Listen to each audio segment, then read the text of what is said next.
Assalamualaikum warahmatullahi wabarakatuh. Selamat pagi anak-anakku kelas 9 A, B, C, D ya. Yang di situ masih pembelajarannya jarak jauh ya. Bagaimana liburan kemarin? Ustazah harap kalian senang semua ya. Apakah ada yang sad ending itu? Enggak ya, insya Allah semuanya happy. Ya, di sini Ustazah mau menyampaikan materi PPKN yang itu ada di semester 2. Nah, di semester 2 ini dimulai dari bab 4 ya, lanjut nanti bab 5 dan yang terakhir bab 6.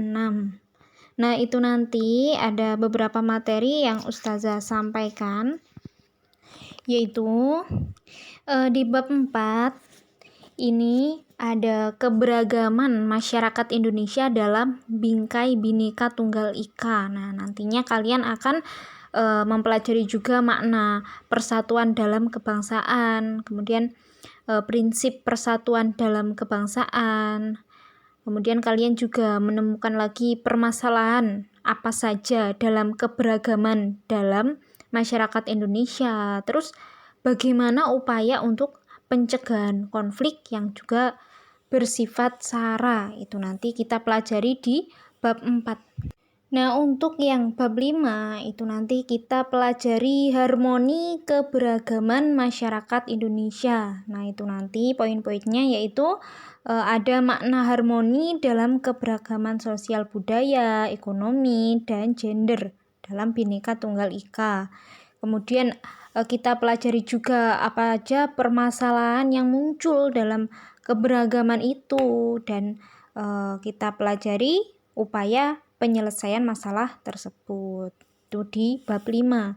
Nah, untuk bab 6 itu nanti kita pelajari tentang bela negara dalam konteks Negara Kesatuan Republik Indonesia. Nah, itu nanti kita mempelajari apa itu makna bela negara, kemudian peraturan perundang-undangan yang mengatur bela negara, dan perjuangan mempertahankan Negara Kesatuan Republik Indonesia, serta semangat dan komitmen persatuan dan kesatuan nasional dalam mengisi dan mempertahankan Negara Kesatuan Republik Indonesia. Nah, itu kita bahas di bab 6. Nah, Ustazah minta amal soleh kepada anak-anakku untuk tetap belajar ya, karena kalian sudah kelas 9.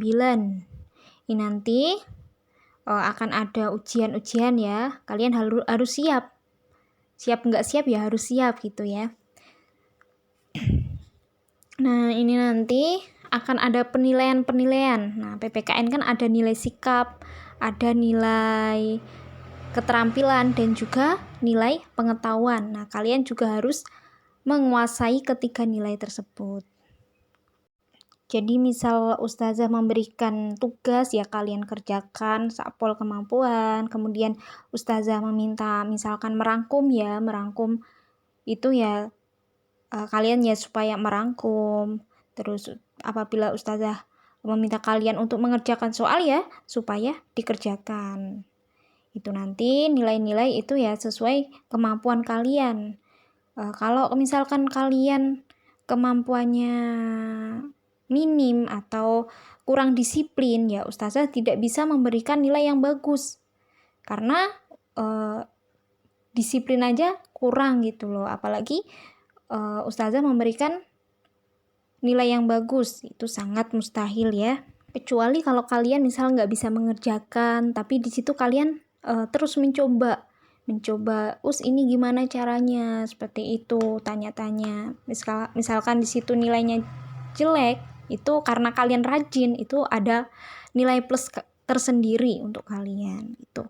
Nah, dan untuk membarokahkan waktu, di sini Ustazah akan menyampaikan di bab 4 ya, pembelajaran pertama kita hari ini, yaitu tentang keberagaman masyarakat Indonesia dalam bingkai Bhinneka Tunggal Ika. Nah, ini tujuan pembelajarannya yaitu yang pertama, memahami makna kesatuan dan kebangsaan. Nah, kalian diminta untuk memahami makna ya, apa itu kesatuan, apa itu persatuan, seperti itu.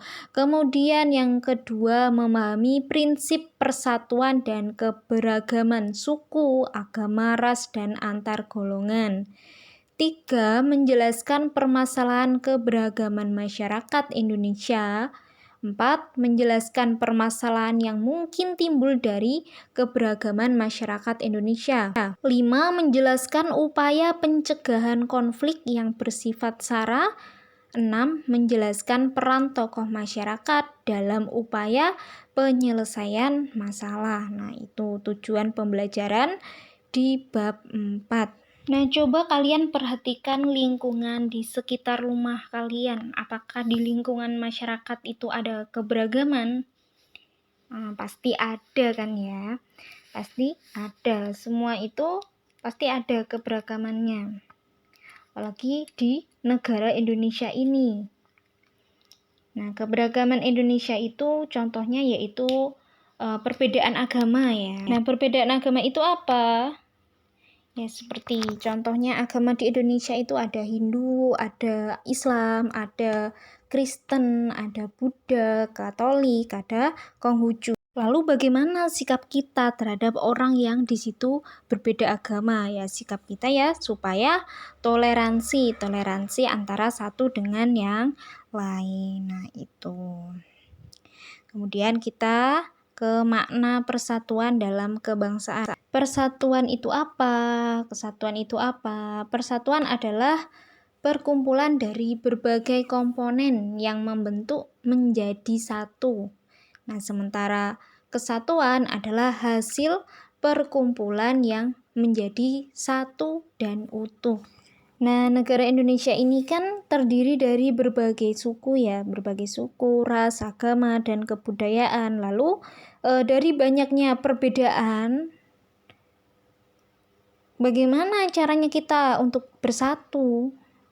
Caranya ya kita supaya tidak menganggap rendah suku dan budaya yang lain.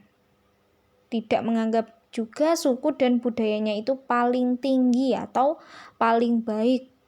Nah, itu. Justru kita juga harus bangga mempunyai keberagaman suku, budaya, agama, ya kan? Karena apa? Karena ini merupakan bukti dari kekayaan yang tak ternilai harganya. Kita harus memperkokoh semangat persatuan untuk mempertahankan segala apa yang dimiliki oleh bangsa Indonesia. Seperti pepatah mengatakan, bersatu kita teguh, bercerai kita runtuh. Nah, alat pemersatu bangsa Indonesia yaitu diantaranya ada Pancasila. Nah, kenapa kok Pancasila? Karena Pancasila itu merupakan dasar dari negara Indonesia. Dan kemudian ada Undang-Undang Dasar Negara Republik Indonesia tahun 1945. Kemudian ada Bhinneka Tunggal Ika. Artinya apa? Berbeda-beda tetapi tetap satu jua itu. Ada NKRI. NKRI itu Negara Kesatuan Republik Indonesia. Kemudian ada lambang-lambang negara. Lambang-lambang negara itu ya seperti contohnya kayak bendera kita, bendera kita merah putih. Terus Garuda Pancasila itu, dan lagu kebangsaan apa? Indonesia Raya. Dan juga apa lagi? Bahasa ya. Bahasa pemersatu yaitu bahasa Indonesia. Nah, itu termasuk lambang-lambang negara ya. Selanjutnya kita masuk di poin B. Poin B yaitu prinsip persatuan dalam keberagaman suku, agama, ras, dan antar golongan. Nah, untuk mewujudkan persatuan dalam keberagaman itu diperlukan sebuah prinsip, yaitu yang pertama, prinsip Bhinneka Tunggal Ika. Prinsip Bhinneka Tunggal Ika itu artinya ya ini mengharuskan kita untuk mengakui bahwa bangsa Indonesia itu merupakan bangsa yang memiliki keanekaragaman suku, bahasa, agama, adat istiadat. Nah, itu. Hal ini mewajibkan kita untuk bersatu dengan makna dari Bhinneka Tunggal Ika. Makna dari Bhinneka Tunggal Ika itu sendiri yaitu walaupun berbeda-beda tetapi tetap satu jua. Kita tetap merupakan satu kesatuan. Kemudian yang kedua ada prinsip nasionalisme Indonesia. Nah, nasionalisme itu apa? Nasionalisme yaitu paham yang mencintai tanah air. Nah, jadi kita sebagai warga negara Indonesia, kita harus mencintai tanah air atau membela tanah air kita sendiri. Kita mencintai bangsa kita. Namun ya bukan berarti kita melebih-lebihkan atau mengagung-agungkan bangsa kita sendiri atau merasa bangsa kita paling tinggi, paling bagus di antara yang lain, itu enggak. Tetapi di sini kita bersikap rela berkorban terhadap bangsa Indonesia. Nah, contohnya kayak pahlawan ya kan, kalau dulu itu untuk membela negara harus berperang itu. Kita nggak perlu kayak gitu. Kemudian yang ketiga ada prinsip kebangsaan yang bertanggung jawab.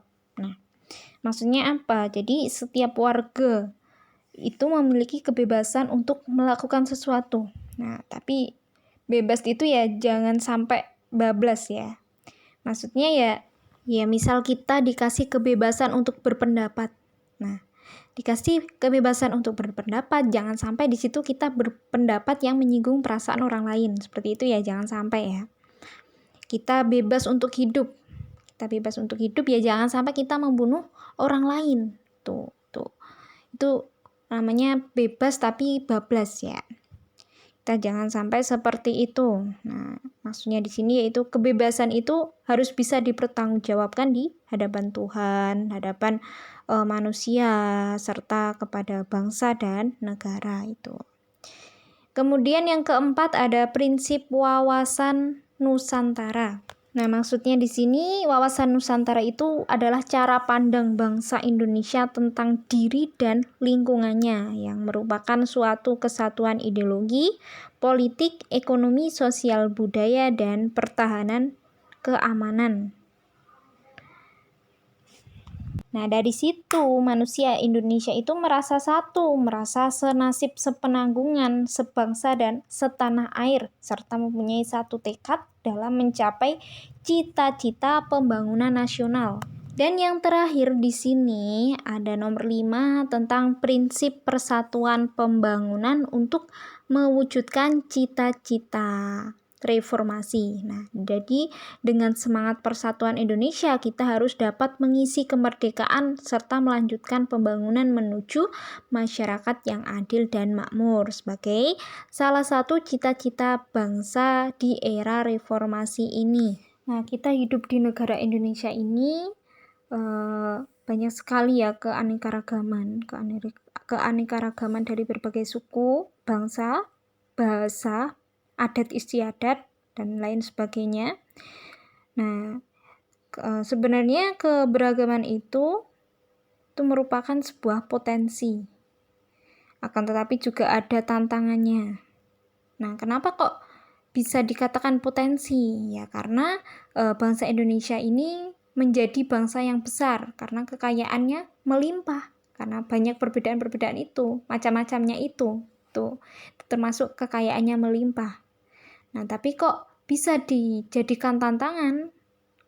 Ya, karena jika beda pendapat akan mengancam integrasi nasional yang mana akan terjadi konflik sehingga mudah untuk terjadi perpecahan. Nah, jadi mudah sekali tumbuh perasaan yang di situ kedaerahan yang amat sempit, yang sewaktu-waktu akan menjadikan ledakan atau menjadikan konflik ya kan, sehingga akan mengancam persatuan dan juga kesatuan bangsa. Oleh karena itu, kita sebagai warga negara itu harus mewaspadai segala bentuk ancaman, baik itu ancaman dari luar maupun ancaman dari dalam. Kita harus mewaspadai.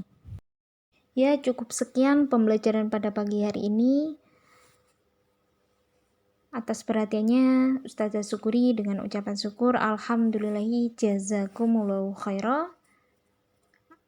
Wassalamualaikum warahmatullahi wabarakatuh wa maghfiratuh.